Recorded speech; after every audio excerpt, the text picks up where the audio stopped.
아이가 말을 듣지 않아 힘드신가요? 아이가 부모의 말을 들어주지 않아 힘드신가요? 자녀 교육에서 부모가 아이에게 지시를 내리는 방식은 매우 중요합니다. 그런데 많은 부모님들이 간과하는 것이 바로 지시를 전달하는 방법입니다. 이로 인해 아이가 부모의 말을 잘 듣지 않거나 반복적으로 갈등 상황이 발생하기도 합니다. 첫 번째로 다룰 주제는 효과적으로 지시하기입니다. 예를 들어 아이가 핸드폰을 하고 있는 상황에서 부모가 숙제하자라고 단순히 말한다면 아이가 즉각적으로 반응하기는 어렵습니다. 핸드폰에 몰입한 아이는 부모의 말을 들을 준비가 되어 있지 않을 수 있기 때문입니다. 마찬가지로 아이가 다른 활동에 집중하고 있는 상황에서 갑작스럽게 밥 먹자라고 지시하면 아이가 즉각 반응하기 어려운 것은 당연한 일입니다. 이런 상황에서 부모가 효과적으로 지시하려면 다음과 같은 합리적인 접근이 필요합니다. 첫째, 아이의 현재 상태를 인지하기. 부모는 먼저 아이가 무엇을 하고 있는지 확인해야 합니다. 아이가 핸드폰을 하고 있다면 지금 핸드폰 하고 있구나. 그런데 이제 숙제할 시간이야 라고 말하며 아이의 현재 활동을 인정하면서 지시를 전달하는 것이 좋습니다. 둘째, 명확하고 구체적으로 요청하기. 숙제하자 라는 포괄적인 지시 대신 지금 10분 후에 숙제를 시작하자. 내가 타이머를 맞출게처럼 구체적이고 실현 가능한 요청을 전달하면 아이가 행동하기가 훨씬 수월해집니다. 셋째, 지시 전에 환경 정리하기. 아이가 집중할 수 있는 환경을 조성하는 것도 중요합니다. 핸드폰을 잠시 내려놓도록 하거나 아이가 현재 활동을 마무리할 시간을 준 뒤 지시를 내리는 것이 효과적입니다. 많은 부모님들은 지시를 전달할 때 아이의 상태나 환경을 고려하지 않은 채 즉각적인 반응을 기대하곤 합니다. 하지만 아이들은 부모의 의도를 파악하는 데 시간이 필요합니다. 특히 아이가 몰입한 상태라면 지시가 전달되기 어려운 것은 자연스러운 일입니다. 효과적인 지시는 단순히 명령을 내리는 것이 아니라 아이가 그 지시를 이해하고 실행할 수 있도록 돕는 과정입니다. 이 점을 유념하며 실천해보세요. 아이에게 지시를 할 때는 단순히 숙제해라 라고 말하는 것이 아니라 지시의 목적과 방법을 명확히 해야 합니다.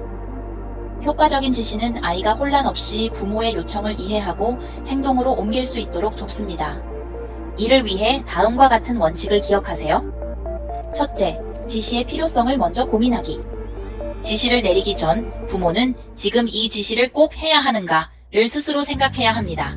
예를 들어 숙제하자 라고 말했다면 그 말을 반드시 실행으로 옮겨야 합니다. 만약 숙제하자 라고 한 뒤에 실행하지 않으면 아이는 부모의 말을 들어도 되고 안 들어도 되는 선택사항으로 여길 수 있습니다. 이런 태도는 부모의 권위를 약화시키고 아이가 말을 듣지 않는 원인이 됩니다. 따라서 중요한 지시는 반드시 실행되도록 해야 하며 명령은 확신을 가지고 분명하게 전달되어야 합니다. 둘째, 질문이나 부탁이 아닌 명령형으로 전달하기. 부모님들이 자주 실수하는 부분 중 하나는 지시를 명령형으로 하지 않고 질문이나 부탁의 형태로 표현하는 것입니다. 예를 들어 숙제할래? 숙제 좀 해볼까? 이런 표현은 아이에게 선택권을 주는 뉘앙스를 전달합니다. 그러나 숙제와 같이 반드시 해야 할 일이라면 선택권이 아니라 명확한 지시로 전달되어야 합니다. 올바른 표현은 지금 숙제를 시작하자, 숙제를 하도록 하자 와 같은 표현입니다. 마찬가지로 일상에서 다른 사람에게도 반드시 해야 할 일은 부탁이 아닌 명령으로 전달합니다. 예를 들어 배우자에게 오늘 직장 좀 다녀와줘 라고 부탁하지 않듯이 자녀에게도 반드시 해야 하는 일은 분명하게 요구해야 합니다. 셋째, 한 번에 하나씩 구체적으로 지시하기. 숙제하자라는 말은 부모에게는 간단해 보이지만 아이에게는 매우 복잡한 과업으로 느껴질 수 있습니다.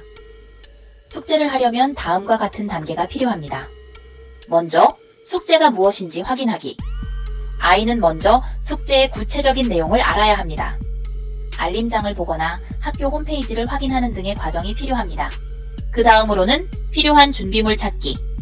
숙제를 하기 위해 필요한 도구, 연필, 지우개, 수학 익힘책 등을 준비해야 합니다. 이 과정에서 준비물이 부족하면 아이는 쉽게 지연되거나 포기할 수 있습니다. 따라서 숙제하자 라고 한꺼번에 지시하지 말고 다음과 같이 구체적으로 단계별 지시를 내리는 것이 효과적입니다. 숙제가 뭔지 알림장을 확인하자. 수학 익힘책, 연필, 지우개를 챙기자. 이제 숙제를 시작하자. 이처럼 단계를 나누어 구체적으로 지시하면 아이가 지시에 따른 행동을 더 수월하게 실행할 수 있습니다. 넷째, 엄마와 함께 숙제를 진행하기. 혼자서 집중하기 어려운 아이들에게는 부모가 옆에 있는 것이 큰 도움이 됩니다. 특히 숙제가 하기 싫거나 어려운 과제일수록 부모가 가까이에서 지원해주는 것이 필요합니다. 물론 엄마가 다른 일을 해야 하거나 둘째 아이를 돌봐야 하는 상황이라면 쉽지 않을 수 있습니다. 그러나 아이가 숙제를 진행하는 동안 가까운 거리에서 관찰하거나 중간중간 지켜봐 주는 것만으로도 아이의 집중력을 크게 높일 수 있습니다. 끝으로 효과적인 지시의 핵심 정리가 필요합니다. 지시를 내리기 전에 목적과 필요성을 스스로 고민합니다. 반드시 해야 할 일이라면 명확한 명령형으로 전달합니다. 복잡한 지시는 한 번에 하나씩 구체적으로 나누어 전달합니다. 아이가 혼자 수행하기 어려운 과제는 부모가 가까운 거리에서 함께 해줍니다. 이 원칙을 실천하면 아이가 부모의 말을 더욱 신뢰하고 행동으로 옮기기 쉬워질 것입니다. 부모의 명확하고 구체적인 지시는 아이의 학습 습관 형성과 자율성을 키우는 중요한 역할을 합니다. 이 모든 과정에서 가장 중요한 점은 아이가 부모의 지시를 따를 수 있도록 환경을 정리하고 명확하고 구체적으로 지시하며 끝까지 확인하고 지도하는 것입니다. 지시는 단순한 말이 아니라 부모와 아이 간의 상호작용 과정임을 기억하며 일관되고 꾸준히 실천하는 것이 중요합니다. 아이의 숙제 시간을 계획할 때는 현실적인 기대 수준을 설정하는 것이 매우 중요합니다. 학교에서 하루 종일 에너지를 소모한 아이는 집에 돌아오면 즉각적으로 숙제를 하기보다는 어느 정도 휴식 시간이 필요합니다. 일반적으로 아이가 집에 온 후 최소 1시간에서 2시간 정도는 자유롭게 쉬게 해주는 것이 좋습니다. 이런 시간은 아이가 에너지를 회복하고 숙제에 집중할 수 있는 마음가짐을 가질 수 있도록 돕습니다. 또한 숙제를 시작하기 전에 필요한 준비물과 장소를 미리 정해주는 것이 효과적입니다. 예를 들어 알림장을 꺼내 숙제를 확인하고 수학 익힘책과 연필, 지우개를 식탁 위에 가져오자와 같이 단계별로 안내하면 아이가 혼란 없이 시작할 수 있습니다. 해당 시간 역시 명확히 정해주는 것이 중요합니다. 5시에 숙제를 시작하면 빨리 끝내고 더 오래 놀 수 있겠지? 라는 식으로 동기를 부여하는 것도 좋은 방법입니다. 숙제의 양을 조정하는 것도 중요한데요. 만약 숙제가 지나치게 많거나 복잡하면 아이는 쉽게 지치고 스트레스를 받을 수 있습니다. 예를 들어 아이가 일기 쓰기를 해야 한다면 학교에서 무엇을 했는지 간단히 한두 가지 써보자라며 주제를 좁혀주거나 구체적인 예시를 제시하면 아이가 부담을 덜 느낍니다. 한 번에 너무 많은 양을 요구하기보다는 아이가 집중할 수 있는 짧은 시간 동안 15분 작은 목표를 설정하고 이를 완료하면 잠깐 쉬는 시간을 주는 방식이 효과적입니다. 아이들이 숙제를 하는 동안 짜증을 내거나 분노로 이어지는 경우는 종종 미리 준비나 계획이 부족했을 때 발생합니다. 따라서 아이가 집중할 수 있는 환경을 조성하고 적절한 시간과 장소를 마련하며 숙제를 잘게 나누어 목표를 설정하면 이러한 갈등 상황을 예방할 수 있습니다. 결국 현실적인 기대를 바탕으로 숙제 과정을 구조화하면 아이가 스트레스 없이 숙제를 완료할 가능성이 높아지고 부모와 아이 모두가 만족스러운 경험을 할 수 있습니다. 아이의 숙제와 일상을 관리하면서 부모가 스트레스를 다루는 방법은 매우 중요합니다. 사랑만으로 모든 상황을 해결하려고 하면 한계가 있습니다. 사랑은 체력과 에너지가 뒷받침될 때 가능하기 때문입니다. 따라서 스트레스를 효율적으로 관리하고 시간을 알맞게 사용할 수 있는 전략이 필요합니다. 먼저 시간을 미리 계획하고 나눠 사용하는 것이 중요합니다. 예를 들어 며칠에 걸쳐 해야 하는 숙제라면 마지막 날에 몰아서 하지 않도록 미리 계획을 세워 나눠서 진행해야 합니다. 아이가 혼자 계획하기 어렵다면 부모가 도와주어야 합니다. 이를 통해 아이는 시간 관리 습관을 배우고 부모는 불필요한 스트레스를 줄일 수 있습니다. 또한 우선순위를 명확히 정하는 것이 필요합니다. 요즘 아이들은 학원, 숙제, 다양한 활동들로 바쁜데 우선 무엇을 먼저 해야 할지 결정하지 않으면 중요한 과제를 놓치거나 시간과 에너지를 낭비하기 쉽습니다. 아이와 함께 우선순위를 정하고 현실적인 목표를 설정해주는 것이 필요합니다. 예를 들어 학교 숙제와 학원 숙제가 모두 있는 경우 한쪽의 부담을 줄여주거나 매일 일정량씩 학습지를 진행하는 등 균형을 맞추는 것이 중요합니다. 부모 자신의 스트레스 관리도 빼놓을 수 없습니다. 제대로 먹고 자는 것은 기본 중의 기본입니다. 체력이 뒷받침되지 않으면 짜증과 스트레스를 더 쉽게 느낄 수밖에 없습니다. 또 그냥 하기 싫은 건 하지 않는다는 태도도 스트레스를 줄이는 데 큰 도움이 됩니다. 예를 들어 아이의 숙제를 돕는 일이나 가족 모임 준비 같은 일이 너무 벅차게 느껴진다면 스스로에게 오늘은 쉬자 라고 말하며 여유를 주는 것이 좋습니다. 하루 정도 숙제를 안 하면 크게 문제가 되지 않습니다. 모든 일을 완벽하게 해내야 한다는 부담에서 벗어나게 해주는 것이죠. 마지막으로 스트레스는 자연스러운 반응이라는 점을 인식하는 것이 중요합니다. 스트레스를 완전히 없애는 것은 불가능하지만 이를 관리하고 반응을 조절하는 방법은 배울 수 있습니다.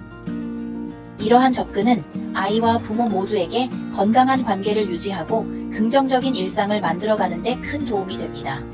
아이를 키우면서 분노와 사랑은 모두 자연스러운 감정입니다. 하지만 분노가 과도하거나 반복되면 아이를 적절히 관리하는 데 방해가 될 수 있습니다. 이때 내가 아이를 충분히 사랑하지 않는 걸까?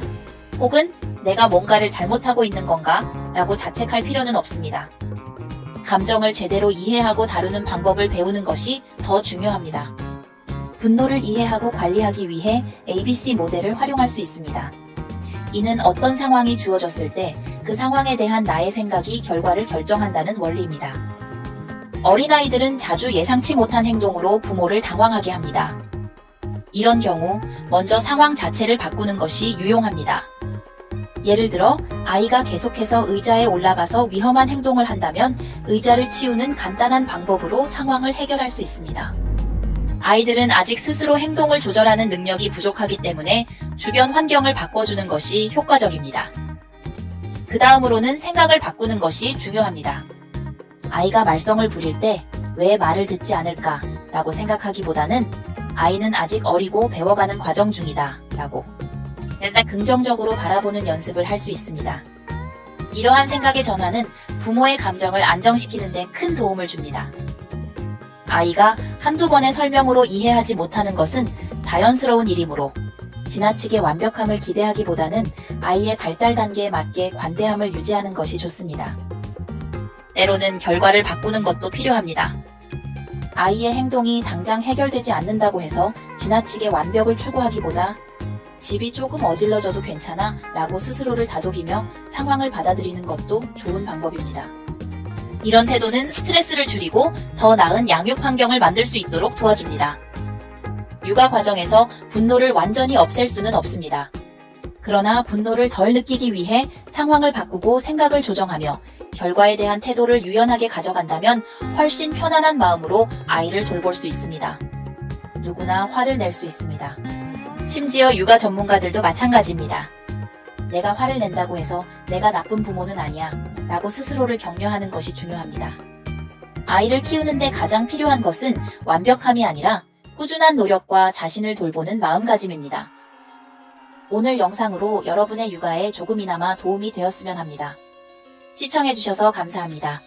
다음번에는 더 유익한 영상으로 돌아올게요. 안녕!